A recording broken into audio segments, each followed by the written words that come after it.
नमस्कार बच्चों, आज आप लोगों को मैं पढ़ाऊंगा सेंटेंस के भाग। जैसे आप लोगों को कल मैंने पढ़ाया था कि वॉवेल, कॉन्सोनेंट, वर्ड्स, सेंटेंस।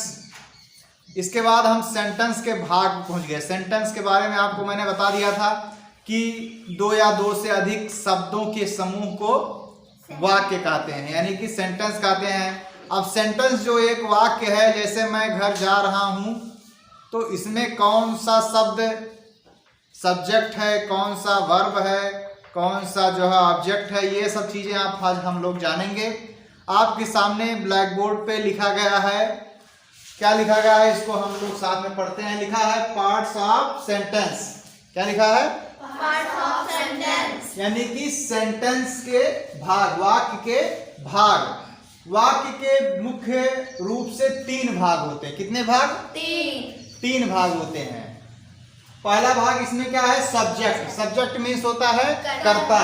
कर्ता का जो परिभाषा होता है, जो कार्य में, जो वाक्य में कार्य को करता है, वही ही सब्जेक्ट कहलाता है। जैसे मैं आप लोगों को पढ़ाता हूं, तो कौन पढ़ा रहा? मैं पढ़ा रहा हूं ना। तो काम कौन कर रहा है? मैं कर रहा हूं। इसका मतलब क्या हुआ? मैं करता हूं। मैं चाय पी रहा हूं। चाय पीने का काम कौन कर रहा है? मैं कर रहा हूं। राम अयोध्या में रहते थे। कौन अयोध्या में रहते थे? राम रहते थे। यानी कि रहने का काम किसने किया? राम ने किया। यानी कि राम क्या है? करता है। इंग्लिश में कहें तो सब्जेक्ट है। स्पेलिंग क्या होता है सब्जेक्ट का? Very good, very good. अगला, अब इसमें क्या होता है? किसी का नाम हो सकता है सब्जेक्ट में, और क्या हो सकता है? जो भी काम करे, जैसे मैं, वह, वे, हम, आप, तुम, हम, ये सब क्या है? ये सब कर्ता होते हैं। कौन होता है? कर्ता। ये सब कर्ता है, काम करने वाले हैं। दूसरे भाग पे जब चलते हैं हम लोग, तो इसका इंग्लिश भी मैंने लिख दिया है सब्जेक्ट कर्ता का, कि subject is the one who perform an action. Subject वह है जो वाक्य में क्रिया करता है, एक्शन करता है। जो क्रिया करेगा यानी काम करेगा, वही तो जो है कर्ता कहलाएगा। शादी विवाह में जब होता है किसी का शादी, तो लोग कहते हैं ना कि घर का भाई कर्ता धर्ता कौन है? कर्ता धर्ता मतलब कि कर्ता, मेन मुखिया जो होता, मालिक होगा, वही तो मेन काम करेगा या कराएगा दूसरे से। दिमाग तो उसी का चलेगा, है ना। दो प्रकार के वाक्य होते हैं, एक स्मार्ट वर्क होता है, एक हार्ड वर्क होता है। तो स्मार्ट वर्क कहाँ से किया जाता है? यहाँ से। और हार्ड वर्क क्या होता है? दिन भर कुदाल चलाओ, फरोड़ा चलाओ, और 300 मिलेगा शाम को, है ना। लेकिन स्मार्ट वर्क वाले क्या करते हैं? ऑफिस में बैठे रहते हैं, दिमाग चलाते रहते हैं, और कई हजार फावड़ा वालों को मैनेज कर देते हैं, कई सौ फावड़ा वालों को मैनेज करते हैं, और बैठ के महीने का कई लाख कमाते हैं। ये होगा स्मार्ट वर्क। जो इधर से नीचे से कमाता है, गर्दन की नीचे से जो कमाता है, वो जीवन में केवल कमाता है और खाता है। लेकिन जो इसके ऊपर से कमाता है, यानी कि दिमाग से कमाता है, वो क्या होता है? वो जीवन भर इतना ज़्यादा कमाता है कि वो पूरे दुनिया का मजा लेता है, पूरे दुनिया में टहलता घूमता है, सारी चीज़ों को हासिल कर सकता हो। इसीलिए ज़्यादातर क्या करना है? स्मार्ट वर्क करना है, और स्मार्ट वर्क तरीके से पढ़ना भी है। ठीक है, आपको एक एक चीज को याद करते हुए और थोड़ा थोड़ा हम लोग पढ़ेंगे, ताकि हर चीज हमारे दिमाग में बैठता जाए। अगला जो वाक्य में हम वाक्य के प्रकार में चलते हैं, सब उस अगले भाग में, तो उसका नाम होता है क्या? वर्ब। VERB। वर्ब को कहते हैं क्रिया। जैसे मैं पढ़ाता हूं, मैं क्या काम कर रहा हूं? पढ़ाने का काम कर रहा हूं। किसका काम कर रहा हूं? पढ़ाने का। तो पढ़ाने का जो काम है, वही क्या है? मेरा वर्ब है। ठीक है, मैं पढ़ाता हूं, वर्ब वही है। इसका क्या परिभाषा लिखा गया है कि क्रिया वह है जिसके माध्यम से सब्जेक्ट के कार्य, यानी कि जो काम कर रहा है उसकी स्थिति की जानकारी मिलती है। जैसे मैं दूध पी रहा हूं, क्या कर रहा हूं? पीने का काम कर रहा हूं। मैं झाड़ू लगा रहा हूं, क्या काम कर रहा हूं? झाड़ू लगाने का काम कर रहा हूं। मैं लिख रहा हूं, लिखने का काम कर रहा हूं। मैं जा रहा हूं, जाने का काम कर रहा हूं। मैं गाड़ी चला रहा हूं, चलाने का काम ना, जो चलाने वाला मेहनत है वही क्रिया है। ठीक, अब इसका जो है क्या होता है परिभाषा इंग्लिश में लिखा है, verb is the one which describes the action or the state of the subject. यानी कि क्रिया वह है जिसके माध्यम से सब्जेक्ट के कार्य की स्थिति की जानकारी मिलती है। जो कार्य करता है, जो सब्जेक्ट करेगा, वही क्रिया है। अब हम लोग क्या इसके बाद पढ़ेंगे, तीसरे भाग पे चलते हैं। तीसरा भाग है इसका ऑब्जेक्ट। तीसरा भाग क्या है? ऑब्जेक्ट। आपके सामने लिख दिया गया है, आप लोग इसको लिख लीजिए, मैं थोड़ी देर के लिए हट जाता हूं।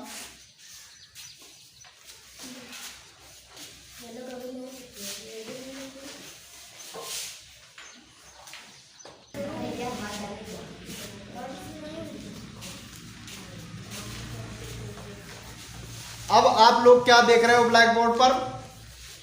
इतना मैंने नहीं मिटाया है, बाकी मैंने मिटा करके दूसरा कुछ लिख दिया। क्या लिखा है? अभी आप लोगों ने पढ़ा, सेंटेंस में सब्जेक्ट लिखा, उसकी परिभाषा लिखी, उसके बाद फिर क्या लिखा? वर्ब लिखा। लेकिन आप लोगों को एक चीज और बता देना चाहते हैं कि वर्ब के भी मुख्य रूप से दो भाग होते हैं। एक होता है मेन वर्ब और एक होता है हेल्पिंग वर्ब। हेल्पिंग मतलब हेल्प से ही पता चलता है, सहायक, है ना? तो लिखा है क्या? वर्ब के भी दो भाग होते हैं। मुख्य क्रिया यानी कि मेन वर्ब। एग्जाम्पल इसका क्या है? डांस। डांस मतलब नाचना। नाचना भी तो एक काम है, वो भी एक क्रिया है। सिंग। सिंग मतलब गाना, जो गीत गाते हो आप लोग, वो भी एक क्रिया है। फिर कहाँ पहुंचे? थिंक। थिंक मतलब सोचना, जो आप सोच रहे हो वो भी काम ही कर रहे हो। राइट, लिखना, लिखने वाला जो काम है वो भी मुख्य क्रिया होती है। मूव। मूव माने चलना, घूमना, टहलना, एक ही जगह पे घूम जाना, ये सब भी मूव है। पृथ्वी क्या करती है? सूर्य के किनारे किनारे मूव करती है। इंग्लिश में क्या कहेंगे? मूव करती है। तो ये हो गया, ये भी मेन वर्ब हो गया। ईट। ईट मतलब भोजन करना, कुछ खाना पीना। तो पीना नहीं, केवल खाना, पीना तो लिए ड्रिंक हो जाएगा, ठीक? वो भी क्या है? मेन वर्ब ही है। फिर गो, जाना कहीं पर, तो गो जो है वो भी क्रिया है। ड्राइव। ड्राइव मीन्स कोई भी वाहन को चलाना या हाँकना हिंदी में कहते हैं। ये सब क्या है? ईटीसी, यानी कि इत्यादि। इसके बाद भी बहुत सी चीजें हो सकती हैं, इसीलिए ईटीसी लिख दिया जाता है, ठीक है? फिर क्या लिखा है? सहायक क्रिया यानी कि हेल्पिंग वर्ब। क्या है? हेल्पिंग वर्ब यानी कि सहायक क्रिया, यानी कि जो क्रिया की सहायता करेगी, ठीक है? क्रिया की सहायता जो करेगी वही तो हेल्पिंग वर्ब होगा। फिर किसमें क्या है? इज है, am, are, was, were, have, had, do, does, did, will, E T C. ये सब क्या है? ये सब टेंस की क्रियाएं हैं, सहायक क्रियाएं हैं, ठीक? इसको जब टेंस आप लोगों को पढ़ाएंगे तब जो है आपको ये क्रियाएं कैसे प्रयोग होती हैं, किस टेंस में कौन सी सहायक क्रिया लगती है, ये सब की जानकारी आपको उपलब्ध कराऊंगा, ठीक? अब क्या है, इसके आगे जब बढ़ते हैं तो अभी एक पार्ट और बचा है सेंटेंस का, जिसको लिखाना है। क्या लिखाना है? ऑब्जेक्ट लिखाना, ठीक? अब ऑब्जेक्ट के लिए जो है पहले हमको इसको मिटाना पड़ेगा, तभी हम लिखाएंगे, ठीक?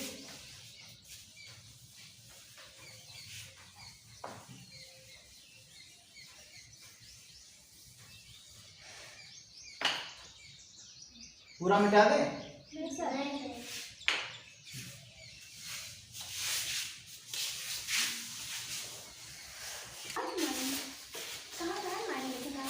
Don't speak. अब हम तीसरे भाग पे आ चुके हैं, जिसका नाम है ऑब्जेक्ट। ऑब्जेक्ट क्या होता है, इसकी परिभाषा आपके सामने दी गई है, इसको पहले देख लेते हैं। ऑब्जेक्ट, OBJECT, ऑब्जेक्ट मीन्स होता है कारक, जिसको कर्म भी आप कह सकते हो, ठीक? फिर क्या है? कारक वह होता है जिस पर कर्ता के कार्य या अवस्था का प्रभाव पड़ता है, जिसपे कर्ता के कार्य या अवस्था का प्रभाव पड़ता है, वह क्या है? ऑब्जेक्ट है। क्या है? ऑब्जेक्ट। बदतमीजी जब करे रे, हल्ला मचाओ। इसका इंग्लिश क्या होता है? Object is the one which gets affected by the action on the state of the subject. English में इसलिए भी लिख दिया गया है कि जो बच्चे केवल इंग्लिश समझते हों वो इंग्लिश में ही पढ़ लें, जो बच्चे हिंदी में पढ़ते हैं, हिंदी भाषी हों, हिंदी में पढ़ लें, और जो उसको दोनों आता है दोनों पढ़ लें। ठीक, इसीलिए दोनों को दिया गया। जैसे अब एग्जाम्पल आपको दे देता हूं, जैसे कहता हूं कि मैं घर जाता हूं, मैं क्या हो गया, कर्ता हो गया, मैं क्या हो गया, कर्ता हो गया। जाने का, जो जाता हूं, जाता क्या हो गया, क्रिया हो गई। ठीक, और कहां पे जा रहा हूं, घर, घर क्या हो गया, वही तो कारक है, वही क्या है, ऑब्जेक्ट है। ठीक, मैं मिठाई खाता हूं, कौन खा रहा है मिठाई, मैं क्या हूं, करता हूं। उसके बाद फिर खाता, जो मुंह में डाल रहा हूं, जो क्रिया कर रहा हूं, वो क्या है, क्रिया, वो वर्ब है ना। उसके बाद फिर मिठाई क्या है, ऑब्जेक्ट है, कारक है वो। ठीक, जैसे मैं सुंदर कपड़ा पहनता हूं, तो कपड़ा जो पहन रहा हूं तो उसको पहनने का काम कौन कर रहा है, मैं क्या हूं, सब्जेक्ट हूं, मैं सब्जेक्ट हूं, समझे। और जो इसको पहनने में मुझे मेहनत हुई, मैं पहना जो, वो क्या हुआ, वो वर्ब हो गया। और ये जो कपड़ा आप मेरे शरीर पे देख रहे हैं, ये क्या है, कारक है, ये ऑब्जेक्ट है। ठीक, वह हरैया में प्रतिदिन नौकरी करता है, या हरैया वह प्रतिदिन जाता है। राम हरैया प्रतिदिन जाता है, श्याम हरैया प्रतिदिन जाता है, गाय घास खाती है। इसमें जितने भी नाम मैं ले रहा हूं, या मैं शब्द कर रहा हूं, या वह शब्द कह रहा हूं, वो सब क्या है, करता है।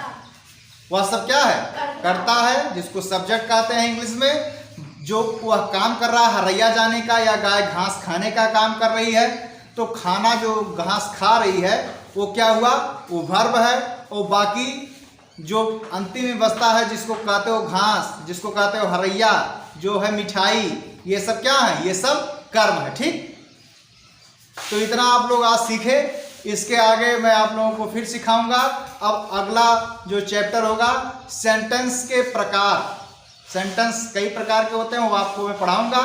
आप लोग ज़्यादा से ज़्यादा चैनल से जुड़ें और इस चैनल का लाभ प्राप्त करें। वीडियो को अपने मित्रों के पास, अपने रिश्तेदारों के पास, जहाँ भी बच्चे पढ़ने वाले हैं उनके पास शेयर कर दिया करें, ताकि वह भी जो है इस चीज़ को पढ़ लिया करें, आसानी से, कोई दिक्कत ना हो उनको। जो भी आपको समस्या होती है आप कमेंट करके हमसे वो पूछ सकते हैं। जो भी आप सुधार करने के लिए कहें चैनल पे, वो मैं सुधार करने का भी प्रयास करूंगा।